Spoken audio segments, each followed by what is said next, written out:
Y justamente hemos invitado al diputado Carlos Mirón de Morena para conversar sobre esto que ha sucedido en las últimas horas y que ha celebrado, pues sí, Morena, y que plantea el bloque opositor que es el fin de la La democracia, muerte la de la muerte de la democracia. democracia.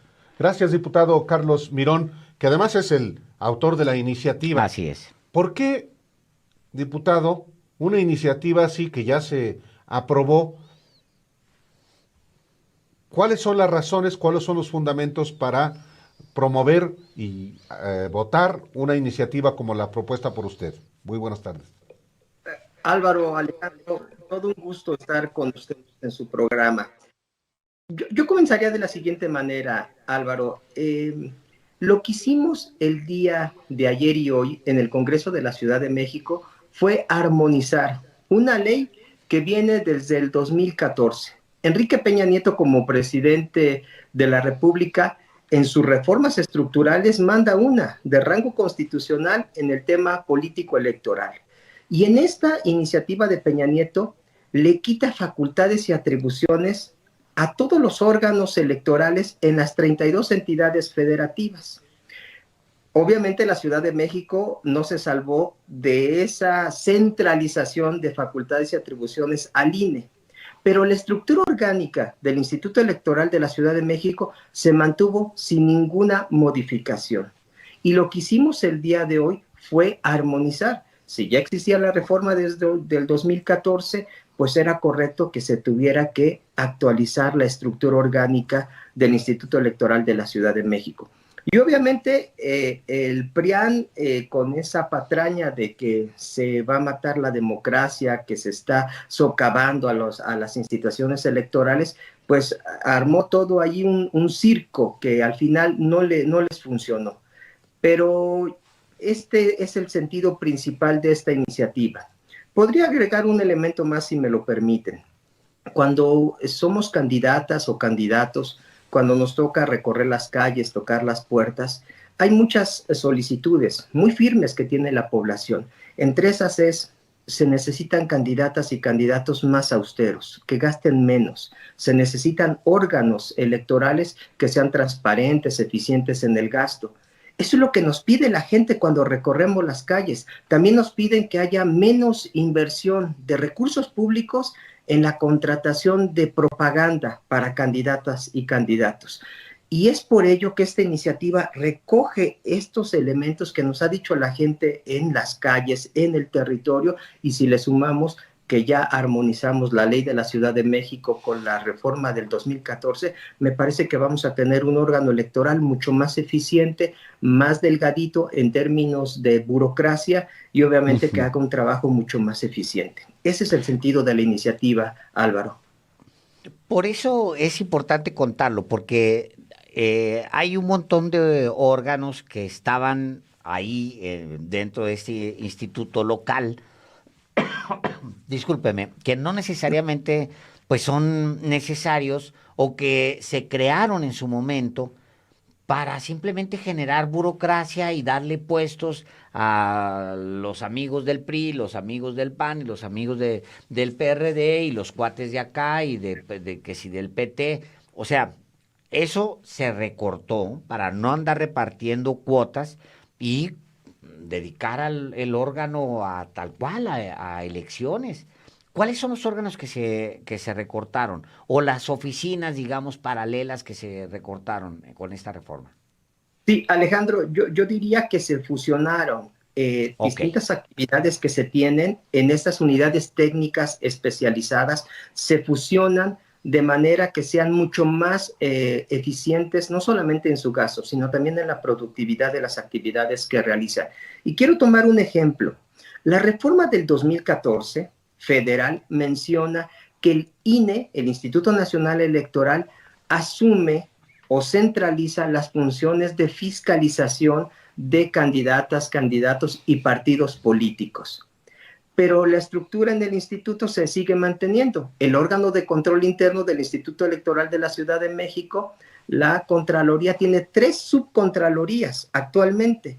Y en nuestra propuesta decimos, pues si ya se llevaron la fiscalización, ya lo centralizaron, pues que el Instituto Electoral de la Ciudad de México no tenga 3, tenga 2, y que hagan el mismo trabajo y obviamente se reduzca esa burocracia que le cuesta mucho a las capitalinas y a los capitalinos. No quiero meter una situación terrible, negra, oscura del Instituto Electoral de la Ciudad de México. Es en esa área de la Contraloría en donde se encuentra a la gente que colocó el hoy prófugo de la justicia, el exdiputado Mauricio Toledo. Mauricio Toledo. Ayer esperaba su hermano Nelson Toledo, que hoy está tras las rejas. Por eso me parece que era esto que ustedes han comentado de manera muy acertada, es el Instituto Electoral de la Ciudad de México se volvió un espacio de cuotas y de cuates. Se le entregaban espacios a los partidos políticos, principalmente el diputado o diputada que encabezara la Comisión de Asuntos Político-Electorales no le metía la mano en el caso de Mauricio Toledo, le metía todo el cuerpo completo al instituto. Y entonces me parece que ese es el principal motivo por el cual esta iniciativa del día de hoy, después de una maratónica sesión de 27 horas de manera continua, sin recesos, pues pudimos aprobarlo afortunadamente la bancada mayoritaria de Morena y los aliados.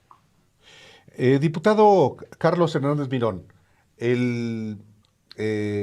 también hay un señalamiento en el sentido de que esta reforma es una especie de laboratorio o de prueba para hacer algo análogo, no solamente con el Instituto Nacional Electoral, sino con los organismos en los estados, presionarlos, asfixiarlos económicamente para someterlos. Esta en la visión de un sector político, no solamente del PRIAN, sino de los opinadores en ese sentido que están esparciendo precisamente esa versión.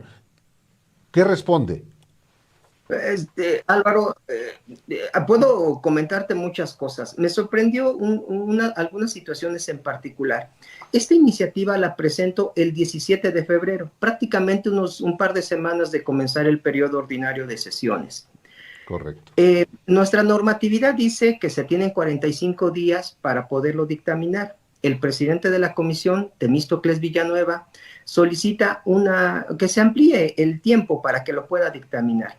Nunca nos pidieron una reunión, ni consejeras ni consejeros del instituto, desde el 17 de febrero.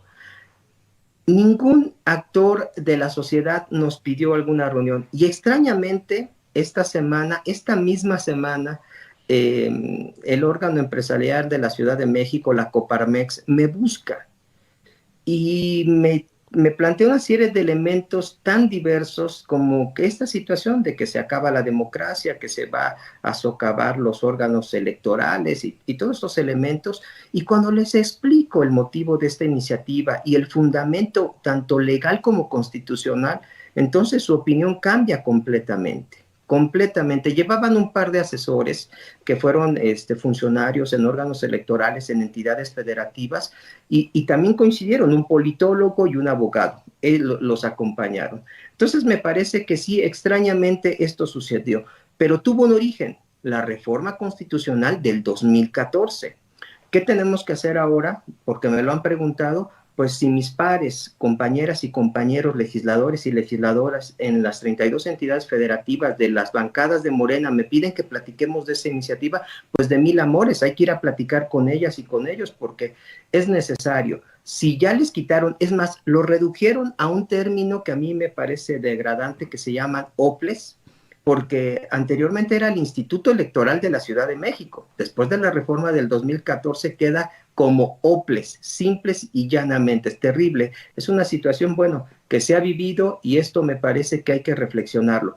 Hoy que debatíamos en el Congreso, la gente del PRIAN nos decía, es que ustedes van a ir en contra de eso. Pues si sus diputados en el 2014 votaron esta reforma, ¿no? Mariana Gómez del Campo en el Senado la aprobó, Margarita Saldaña, que fue diputada local, hoy alcaldesa de Azcapotzalco, pues también fue su voto a favor, y todas sus bancadas lo votaron a favor.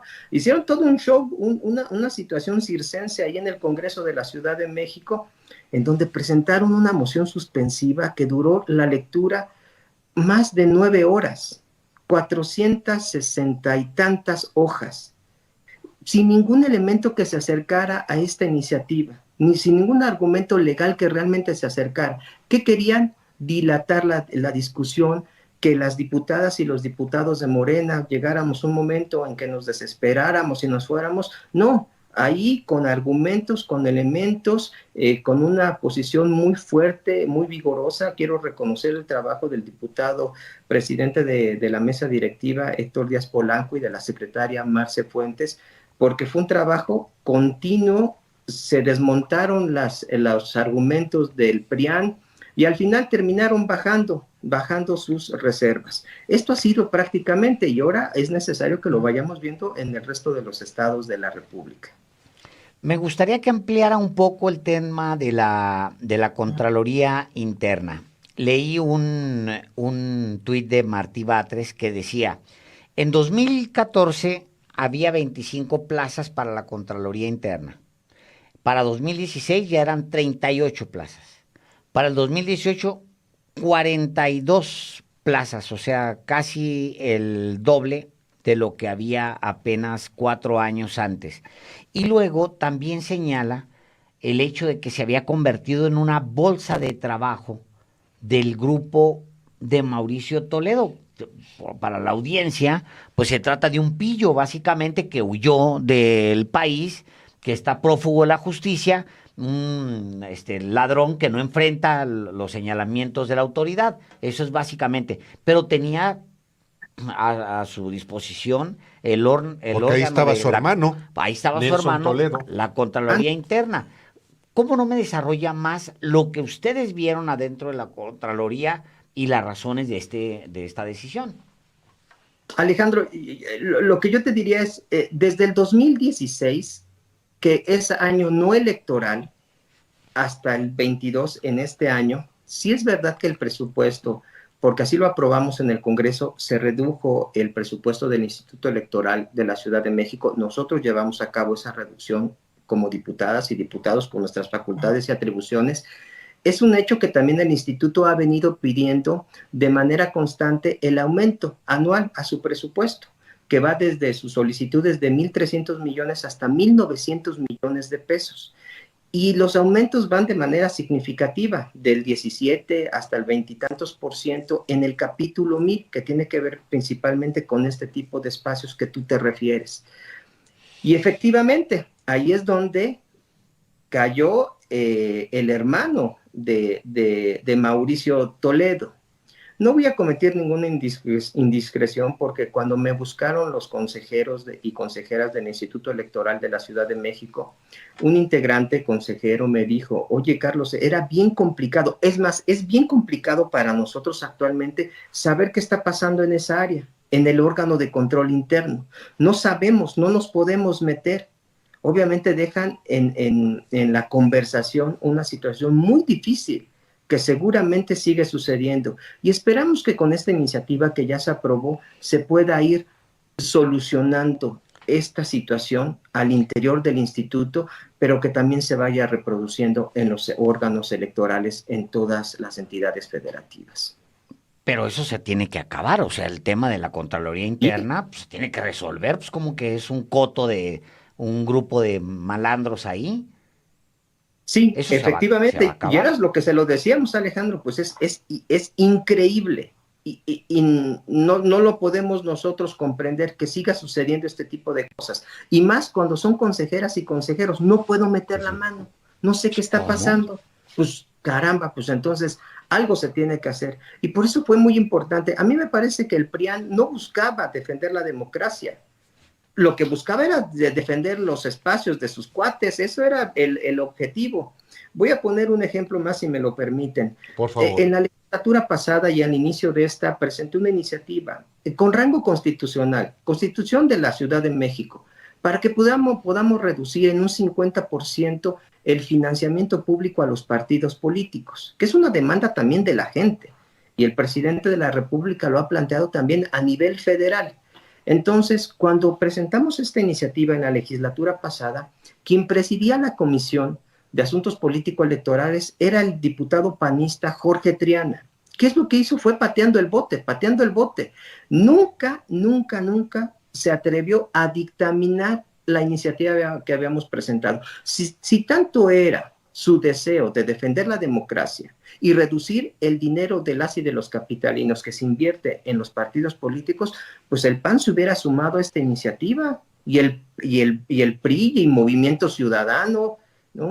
No lo hicieron. Y ahora nuevamente le he presentado. Esperemos que la podamos sacar en el próximo periodo ordinario de sesiones y que la gente sepa en la ciudad quién sí está a favor, que realmente, de manera concreta, tangible y veraz, no falaz como es sus argumentos del PRIAN, no, que sea de veras, pues aquí hay una iniciativa y bajémosle la lana a los partidos políticos en 50%, a ver si quién le va a entrar.